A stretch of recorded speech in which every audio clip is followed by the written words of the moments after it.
and thank you for listening to WRYAT, New Orleans' fifth-ranked public radio station. As always, we're broadcasting live from a prefabricated Home Depot shed located off of South Carrollton by the Popeyes.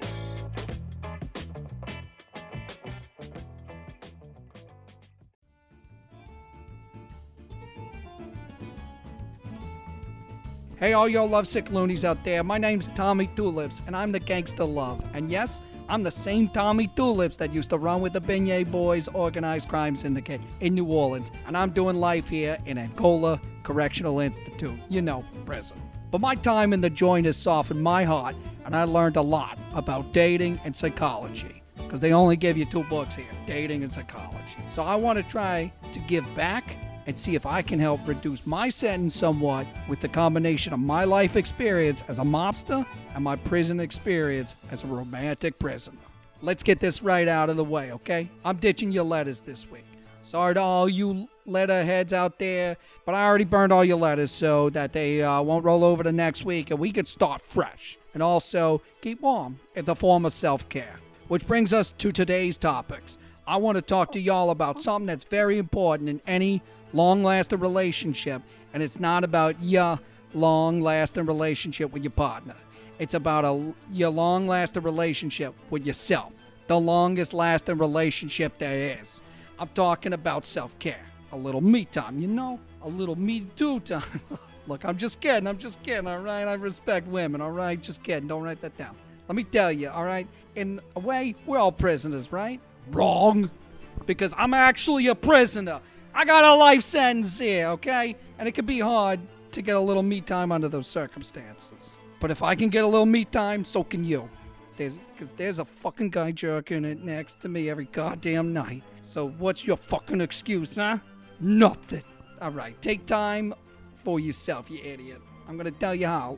Listen up. So the best thing to remember for self-care is that you're treating yourself. That's the whole ball game. A little difficult to do in prison with guys jerking it next to you, but I got a little hack for that, see? It's called a shiv or shank. Just jam it in some masturbator's abdomen and boom, solitary confinement. Because sometimes it's only a day. Sometimes it's a week or a month. Just depends on the guard, you know what I mean. Don't stab the guard though, of course. Stab one of the other prisoners, the ones that are practicing a little bit too much self-care, you know, the bad kind. So you wound somebody and they give you the box. And then you're finally alone. Me time. When you're isolated in a box with nothing but yourself, that's when your mind starts wandering, going all sorts of directions. That's called meditation. And my experience with meditation brought me to one conclusion and one conclusion only. I need a spa day. So let me tell you a little spa day hack in old Solly C. They don't give you no towels or even sheets because suicide is very common in the box or permanent self-care. But fuck that.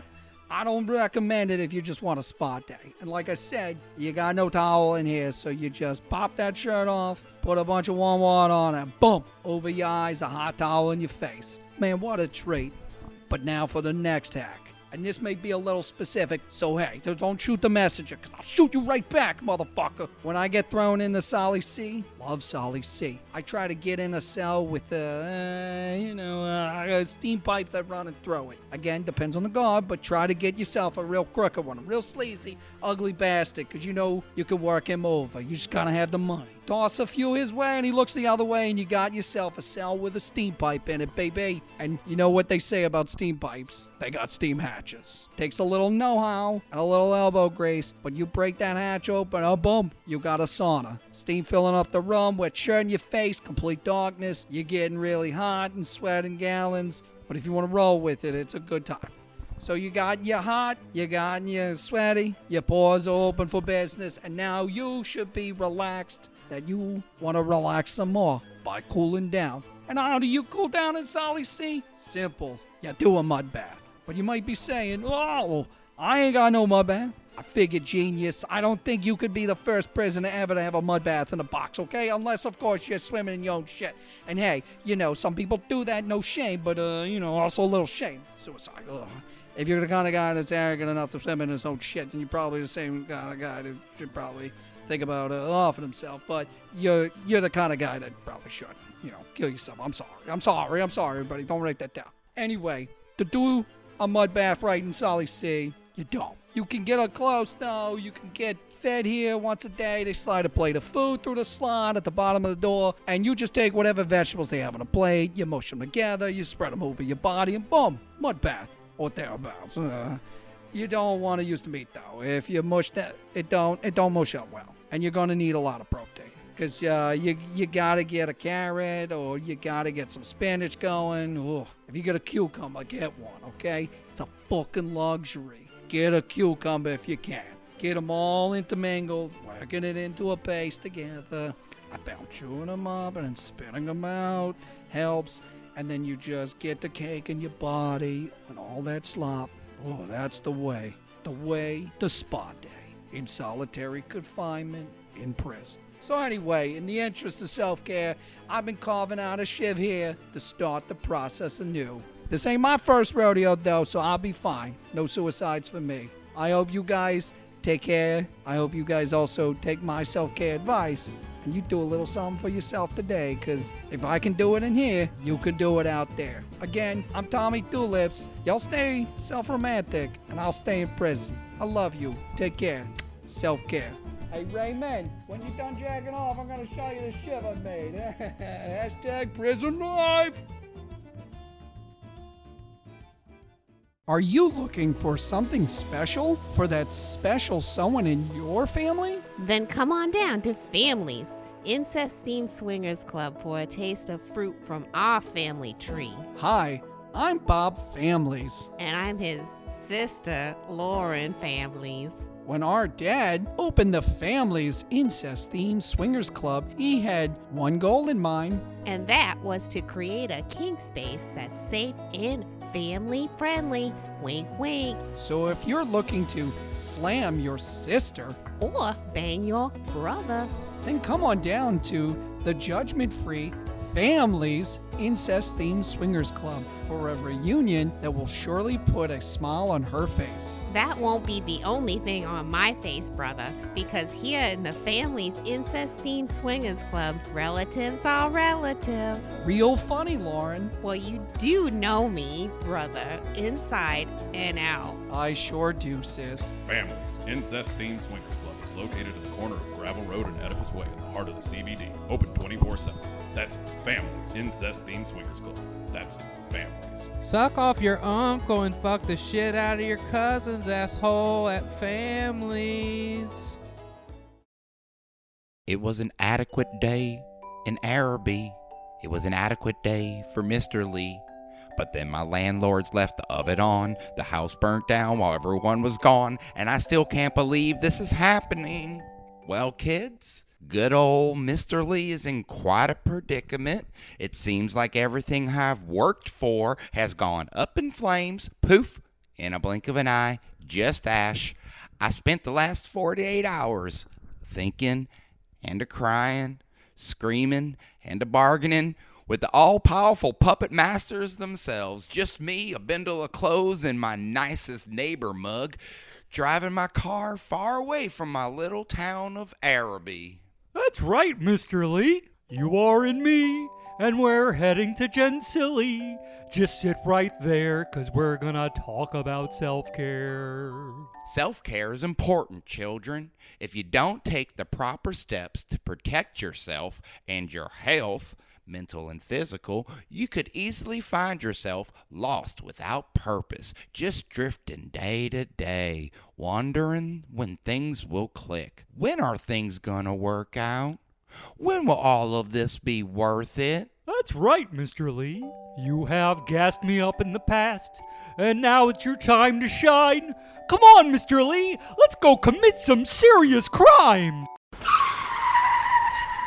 No, Mr. Carr. Self-care means respecting yourself when all others won't. Just 'cause life has done me dirty don't mean I gotta turn around and do the dirty back to life.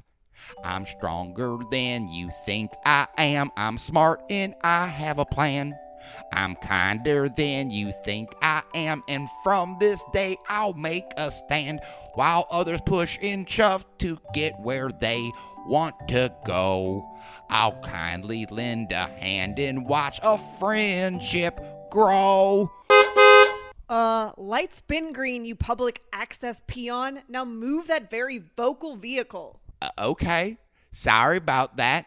We were just talking about self-care for a second. You see, our day could have been ruined just now. Mr. Lee kindly acknowledged a lady driver's problem and did what I could to fix it. I listened to the problem, and I did what was best for everyone, not just myself. Self-care is not only for you, but for others. If you treat others the way you want to be treated, then maybe possibly they might turn around and treat you the way that you should be treated. Lead by example.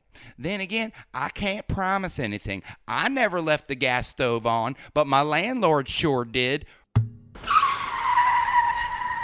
Oh no! Oh no! Oh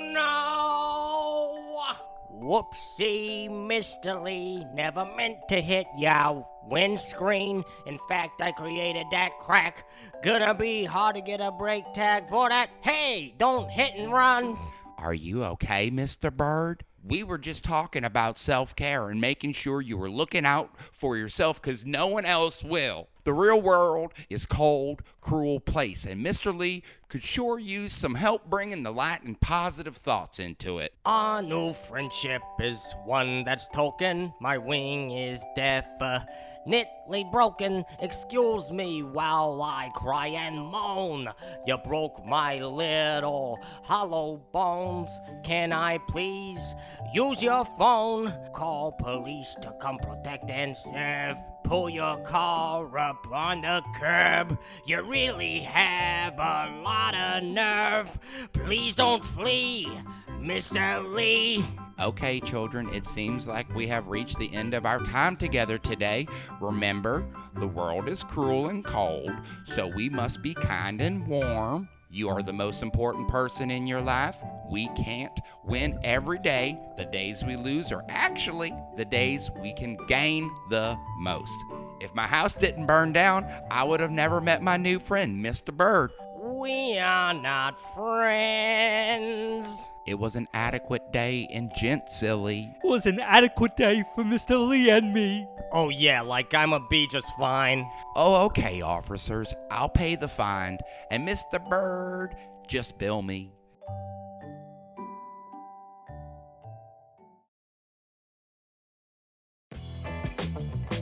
We now pause this programming for station identification and remind you that you are tuned in to WRYAT New Orleans Guerrilla Radio.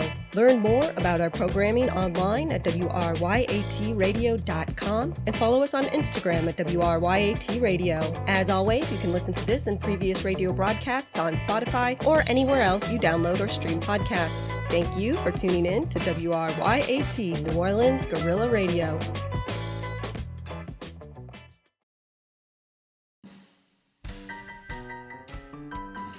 Hey y'all, Lily here, and I'm so thrilled to tell y'all about an exciting new thing that I'm a part of on Fleur de Lily Fashion Files with me, Lily, your local expert on all things fashion, lifestyle, and NOLA, baby.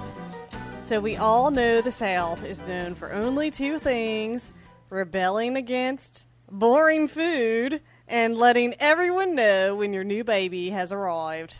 Well, did you know that there is a way to enjoy delicious finger sandwiches and cocktails while seeing those beautiful babies up close?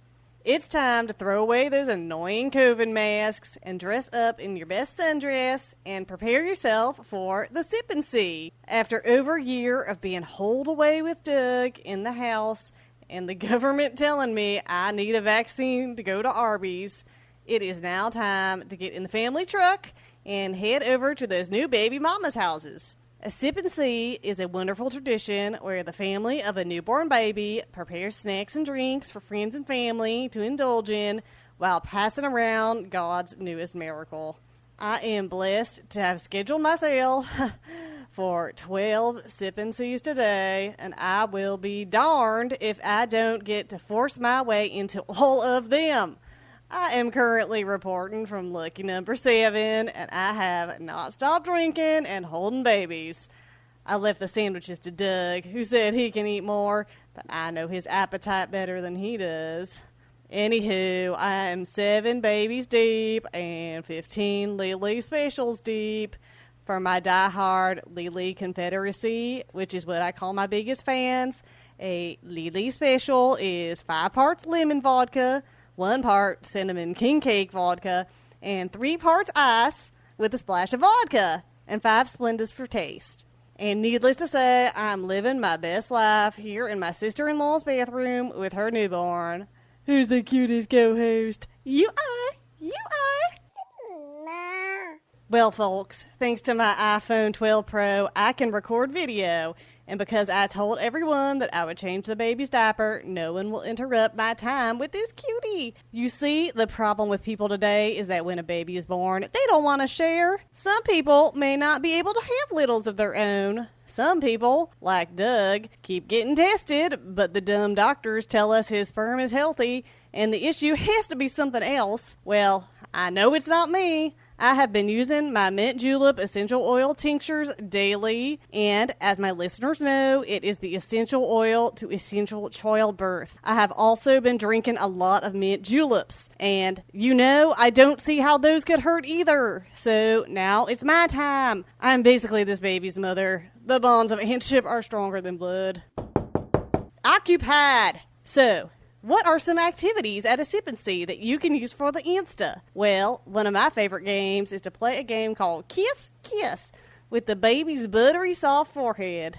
This game involves holding the baby, kissing its buttery soft forehead, and repeating, "I will never stop caring for you. If your parents die, I will come take you, and you will be my baby, and I will be your mother, and we will never be apart from each other until one or both of us dies." With some dynamic Latin, playing Kiss Kiss is sure to bring in the likes.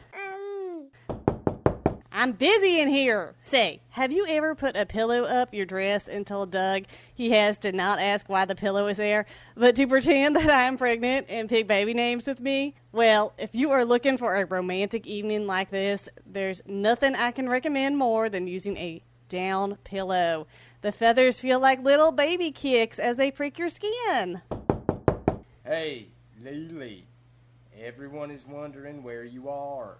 You've been in the bathroom for 45 minutes, and my sister is getting nervous. All good, Doug. Just wrapping up. It was a messy diaper. Shh, my Confederacy.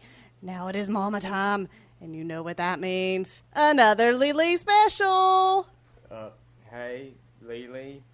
You're in the half bath connected to the living room, and everyone can hear you.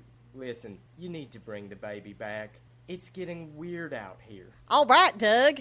If you want to take another baby away from me, I'll give this one back. We gotta hit another house in Marrero for 2:30 anyway. Might as well shake a leg. Anywho, sip and see is the best way to see babies this season. So get your sundress and get scooting, because there's no shortage of infants to stare at and no shortage of liquor to drink while you're staring at them.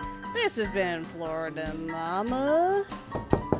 I'm coming, Doug, for Pete's sake. Coming up next on WRYAT, New Orleans Eats. New Orleans Eats is brought to you today by The Great Buddha. What? It ain't there no more? God damn it. All right, never mind then. From our studios in the pre-fabricated Home Depot shed at WRYAT, this is New Orleans Eats, and I'm your host, Penny Tucker. So today we're talking comfort foods. What are you eating to keep your spirits up? I'm going to share a little bit about what I'm eating as we do a little special treat today. We're going to take a tour of my personal refrigerator. So join me, won't you, listeners? I'm going to just open up the fridge here. And let's see what we've got. Let's start with the veggie drawer. A little bit of a crisper here. I'm going to see what we have left. Some delicious apples. Ooh, what is this? Did not know carrots changed that color. Ugh. I'm going to have to clean that out. I'm going to be honest here. When lockdown happened, I got all these great fruits and vegetables so I can have some healthy snacking. And I made my special penny dip. And no, I am not going to give you all the secret recipe. Apparently, I ate it with all the Doritos. Anywho, let's see what else we've got. Got a little bit of Bayou pizza left. It still looks like it's edible. I will say this, they've got the most amazing sausage pizza. But the only downside is that if you don't live within a mile of their place on Bank Street, honey, you're putting on pants because they're not bringing you a pizza today. All right, let's see what else. We've got a little bit of dip left, thank God. Oh, a little bit of Faubourg beer back here. Sounds good. Oh, what is this? Thai food? Oh, that's from the Great Buddha. Okay. God knows how long that's been here. A little bit of milk, a little bit of eggs. Now, don't be surprised. There's a lot you can do with milk and eggs. I mean, it's not just for breakfast anymore, guys. Okay, let's move on with the freezer. Let's see what we can get into here. All right. Now, we got some Ben & Jerry's.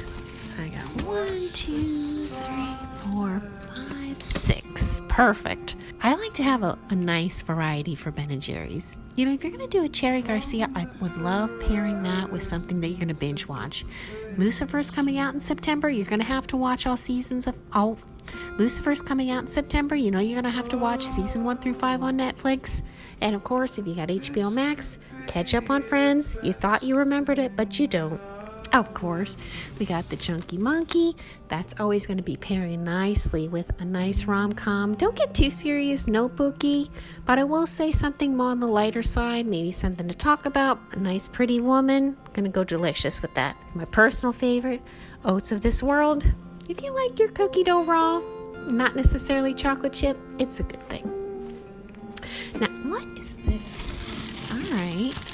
Now, this appears to be some crawfish from the last time that Brian TBD had that boil at the station, which I'm going to say is November. Oof, I think it's still okay, but I need to make some Alfredo sauce or something with that. Really whip it up. Oh, and of course, multiple frozen pizzas. You know, when you get tired at the end of the day, just throw it in the oven, 15, 20 minutes, you got dinner. Well, kids, I guess I know where this extra 15 pounds came from. You know, it's hard cooking for one person.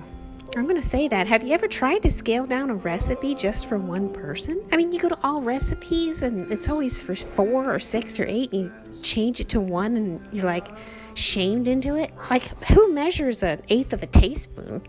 It's ridiculous. Anyway, well, this will do it for another edition of New Orleans Eats. Delicious sounds for New Orleans foodies. Looks like I'm going to be getting some takeout. Hey, Scraps, what's the phone number to buy you pizza? Anyway, bon appetit. Hey everybody, it's me, Loop Guru, and I'm going to be reporting on the local farmers market. As we all know, we just recently lost our farmers market correspondent, Harry Hound Dog Hamilton, to COVID-19. No, they did not die, but they did go on to bigger, better radio pastures. They went to work for Radio of National Public. Give them a clap and a cheer, if you will. As I entered the market, I first came to Tommy's Tater Tots. He made a few tater tots out of the bag from home in an air fryer. Now don't tell his mom though. Then I came to a familiar smell. It made me think of a food court. It was Sbarro's. And they told me that the outside business outside of the mall has been better than ever. I got a slice of cheese and I was a mall rat again. And I got wrapped up talking to this old acquaintance. He's not a friend. I know them, but I don't like them. It was Bubba. His dad cuts my ex-wife's neighbor's grass. And Bubba was selling Egyptian food. Bubba's not Egyptian. Hard pass on the food. Not so easy pass on unwanted conversation. Once free from Bubba's death drawl, I came to the parish's premier organic shepherd's pie. The sign read, absolutely no German served. Hope it was talking about the shepherds in the pie. Across the way, I noticed 2 sisters, side by side, out barking each other. Both booths said honeydew, but it was spelt different. It's completely true. Listen to me. First honeydew I asked if she sold honey, and she replied, honey, do I sell honey? Second honeydew sold Mountain Dew, fresh squeezed, blasted from the Baja itself. She was nicer than her sister as well. I walked past the local Girl Scout troop. Honestly, I did not see them. Kids are small and I'm pretty tall. As the sun was setting, I felt it was time to leave. As I was leaving, I was stopped by this lady, and she said she knew me. I'd never seen this lady before in my life. She said I was Luke Guru from WRYAT Pirate Radio, and she handed me a 32-ounce to-go cup. I asked what it was, and she replied that it was my dinner. I thanked the kind Loop lady fan named Madison, and I walked back to the WRYAT studio. I figured I should get to drinking my dinner, so I took a big swig of Madison's soul food smoothie. And let me say, I enjoyed much of my time at the local farmer's market, except for Madison's soul food smoothie. She was a nice lady, but the concoction was very bad. Well, this is Loop Guru saying goodbye to you, because Harry Hound Dog Hamilton forgot to. Till next time, bark it at the market. Do I have to say that every time? Bark it at the market. What is a man? Is a man the biggest golf club or the bloodiest steak?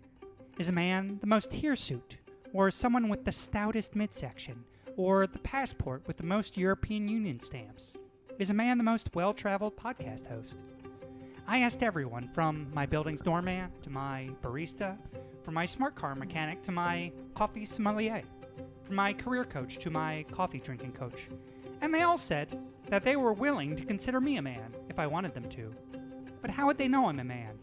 How would they really know? In our hearts, we all have a feeling for what a man is. So let's see if we can find a maxim about manhood that's not above a picture of Ashley Tisdale in a leather jacket and yellow panties. Let's find an answer to the manliness question. I'm Ira Glass, and you're listening to Deus Ex Macho Man. Today on Deus Ex Macho Man, we're going to talk about holding your liquor. A man, I'm told by my staff, must keep his alcohol down, no matter how potent, how pungent, how putrid a drink it is. A man must hold his liquor, like the Madonna caresses the dying Christ, like a souffle holds its integrity against a neighbor's loud sports game soirees. A man must hold his liquor like he holds his self-respect against his father's disapproving eyes, or as the sacred Bhagavad Gita holds the traditions and wisdom of the ages. Myself, I've always had difficulty holding my liquor. Whenever I drink as much as half a white wine spritzer at brunch, I know I'm spending my Sunday afternoon asleep in my parents' lake house's waterside yurt. In fact, sometimes even simple cooking sherry uncorks my fermented gossip reserves, and I find myself unable to stop dishing dirt on my producer Carl's muffin top. This leads us to the fact that the most unassailable mountaintop of alcohol consumption for me has always been bourbon. So, before I attempt to overcome that mountaintop of bourbon, I learned as much about bourbon as I could. It is a kind of whiskey strongly associated with the American South, especially Kentucky. U.S. law requires it to be produced from at least 51% corn and stored in charred oak barrels, and it is a favorite drink of great writers. William Faulkner liked to drink his bourbon in mint juleps, while Raymond Chandler drank his plain with a side of vitamins. I knew, though, that none of this trivia Americana would prepare me for my task, only my panache. So I got myself in the zone, as it were, by listening to some hardcore tunes. I played the entirety of Patti Smith's Horses twice, and Joni Mitchell's Blue once, and afterward, I was psyched to the max to overcome my challenge. I was so pumped I could have stormed the beaches of Normandy or its sister, the Bastille. But this day, a whiskey shot would suffice. Now, I knew I couldn't just go to my local brasserie for whiskey. To live up to old Raymond Chandler, I needed a dive bar. So I picked the slummiest, most rough-and-tumble place I could Google. I picked Chili's. Just in case, before I left my apartment, I reloaded the pepper spray on my keychain. Then, I took an Uber to my chosen establishment, and I entered those doors with the bravest, manliest visage I could muster. Barkeep, good evening! I would like your manliest bourbon, please. One with a certain joie de vivre and an especially stout nose. Well, sir, I got makers. Ah, would you say that that is an auteur's bourbon? It's from Kentucky. Well, as I often say when I select my morning coffee, I trust the sommelier's vision. I'll take it. Okay, anything else? Ah, yes. What does bourbon pair well with? Do you have an especially manly food like a Limburg cheese or a ceviche? We have southwestern egg rolls. Ooh, sounds a bit too spicy for me. I'll stick with the bourbon for now. Okay, here you go. Ooh, that's a lot. Do you ever serve this in a smaller glass? We only have that standard size. Is that okay? Oh, yeah, it's good. I can do this. Hey, before I drink this, do you recommend any stretching exercises for drinking bourbon, like a lotus pose or a happy baby? No, I can't say I do. Normally people just drink it. Okay, no problem. Is there anything you could recommend that would maybe make this any easier? You could get a back for that. Oh, like a cobra position. I thought you said people don't normally stretch before drinking bourbon. I was thinking more like a pickle or a cup of some Coke. You know, a Coke to back up your shot. I appreciate it, but Coke will activate my Crohn's. Do you perhaps have a papaya nectar back or a maple back? Maybe a sweet guava back. Sir, come on. This is just a Chili's. Okay. I'll have a nani. We only have sodas. Pamplemousse LaCroix it is then. Here's some soda water. Fantastico. Thank you so much. Oh, and could you possibly cut a fresh lime to accent the... Oh, she's gone. But before she could fulfill my request for a slice of lime, the bartender had already left to tend to her next patron. Then it was just the shot and me. The sweat slathered my brow like coins covered the floor of the Trevi fountain. Buying time to gird my loins and realizing I was afoul of manly tradition, I took it upon myself to make a formal toast with my fellow Chili's customers. Ladies and gentlemen, may I have your attention, please? On a Tuesday night such as this, as the clock strikes 7 p.m. Central Standard Time, as I prepare to enjoy a drink with all of you, a shot of Kentucky's finest makers, to be specific, I would like to quote the great Sylvia Plath. I took a deep breath and listened to the old brag of my heart. I am. Okay, well, here goes. And suddenly, my brain became glass. Suddenly my tongue began to melt in a manner akin to Salvador Dali's clocks, and my limbs dangled like those of the Portuguese man o' war. With an unforeseen sense of urgency, vomit arose from deep within me and propelled itself forward, spraying forth a stream of half-digested polenta atop the bar for all the patrons to see. And then, darkness. I came to in the hospital. Why? What's going on? You passed out at the Chili's across the way, and the staff got emergency medical staff to bring you here. It's not that uncommon. But did I hold down my liquor? I was told you did not, but the good news is we hydrated you and you're good to go. There's nothing wrong with you. No, that's unacceptable. I am so enraged I could write a letter. How could the Chili staff send me here before I was able to complete my mission? Actually, according to the ambulance driver, you're here at an insistent personal request. Once you took that shot of whiskey, you became delirious and demanded someone call you an ambulance. You were screaming that lava was coursing through your veins and that your innards were reenacting something called the Siege of Sarajevo. So now that enough time has passed and you've woken up, you're free to leave. And we encourage you to, because someone who might actually be sick needs this bed. After making a full recovery, I was discharged from the hospital safely with physical therapy sessions scheduled for my esophagus and uvula. Leaving the hospital, I recalled the events of the night. I had my brain scrambled, my senses besieged, and my heart dampened. I saw the heights of bourbon, the lows of failure, the richness of brown liquor taste profiles, and the wildness of life. But was I a man? Was I truly a man? Join me next time on Deus Ex Macho Man, whereupon I enter an axe throwing competition whilst wearing sandals and a puka shell necklace. I've been Ira Glass. Thank you.